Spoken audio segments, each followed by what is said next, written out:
All right, welcome inside the Bear Cave here. Our first edition upcoming for the 2024 season. Jaden Taylor alongside the new pitching coach here for the Growlers in Josh Wilson. First off, Josh, it's great to have you. Thank you. Good to be here. So, Josh, you come from the University of Arkansas in Rich Mountain. Talk about your experience there. It's your first year part of that group and what you're hoping to build down there in Arkansas. Yeah, so we've got a really good staff here. We've got a great coaching staff, some solid returners. I think we've got a really good chance to make a run at the Junior College World Series. So we're pretty excited. We've had a really tough fall schedule, and the players are getting acclimated, and some of them are trying to figure out classes and being away from home for the first time, but they're adjusting well, and we're gonna have a really good team. So we're really excited. So you were a youth coach for a while. You played in the minor league system for the St. Louis Cardinals. You're a second round draft pick, and again, we talk about a lot of these guys in the Northwoods League hoping to be one day one of those top 5 round draft picks or getting themselves somewhere in the minor league system. How do you feel your experience can help out a lot of these kids just kind of trying to find their way a little bit?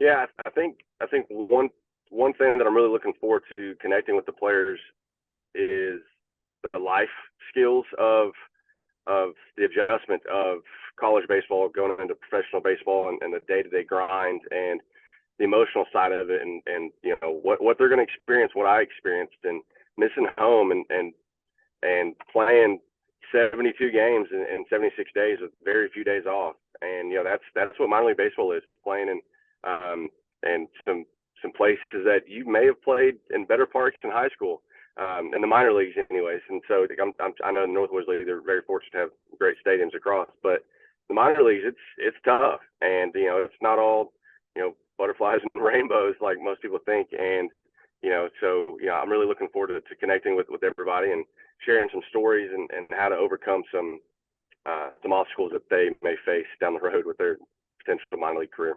When you talk about with the Northwoods League, I mean, obviously you mentioned the 72 games across 76 days, a stronger schedule than even some minor league teams have across about a 3 to 4 month period nowadays. How do you feel that can build a lot of these young kids into being ready for, that minor league grind one day? Yeah, good question. So when I got drafted, I was drafted right out of high school, and so I was unprepared, didn't know what to expect. Uh, Showed up, we in high school we were playing a game on a Tuesday and another game on a Friday, and that was it. And so getting to minor league baseball, I had to figure out how to get my body in baseball shape, and throwing every day and throwing a bullpen every third day, and a game every day, and being in a 5-man rotation, and just a lot of adjustments that I wasn't prepared for. And then you have all these emotional feelings that start to set in, like, am I doing the right thing? And am I good enough to be here? And you have a bad outing, and it's like, dude, maybe I should go home. Maybe this isn't what I thought it was going to be. And then so you got to have you got to be extremely mentally tough to do that. And it was an eye-opening experience for me my first year of minor league baseball, especially my first month. And so I think the Northwoods League, that will prepare any ball player for what minor league baseball really is. And the players that go through the Northwoods League, especially Kalamazoo, they will be so much better prepared for a professional baseball career than those who don't. All right, so you coming out to KZoo here for your first season with the Growlers. What brought you out to Kalamazoo over anywhere else?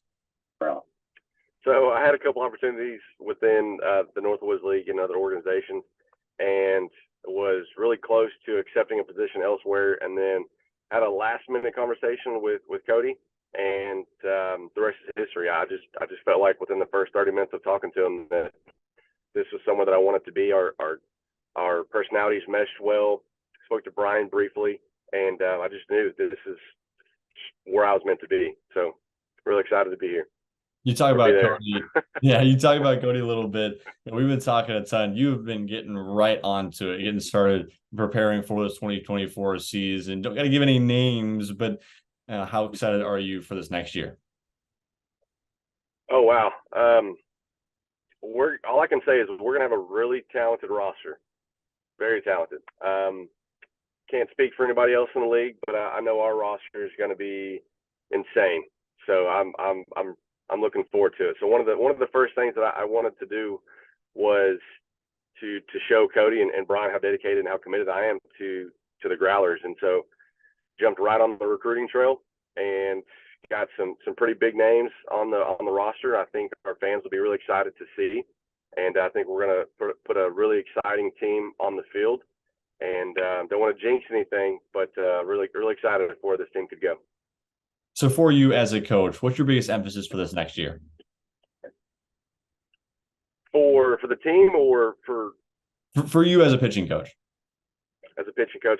So my emphasis for our pitchers is we want to attack the strike zone. I mean, shoot, hitters get themselves out 70% of the time. I think sometimes as pitchers we give the hitters way too much credit, and so we're going to attack the hitters.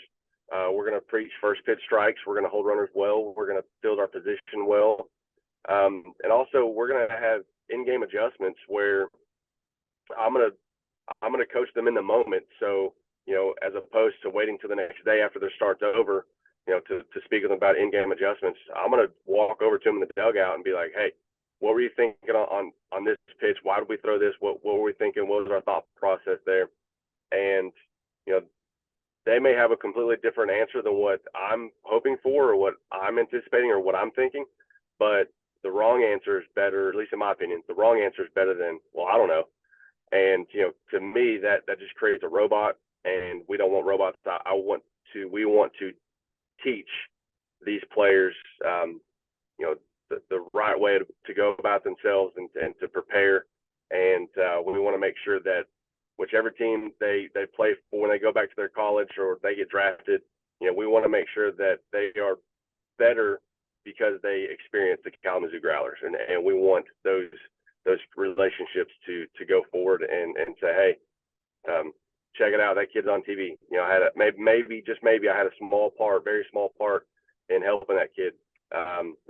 What he experienced in Kalamazoo, maybe helped get him there. And so we're really excited for that. Two final things.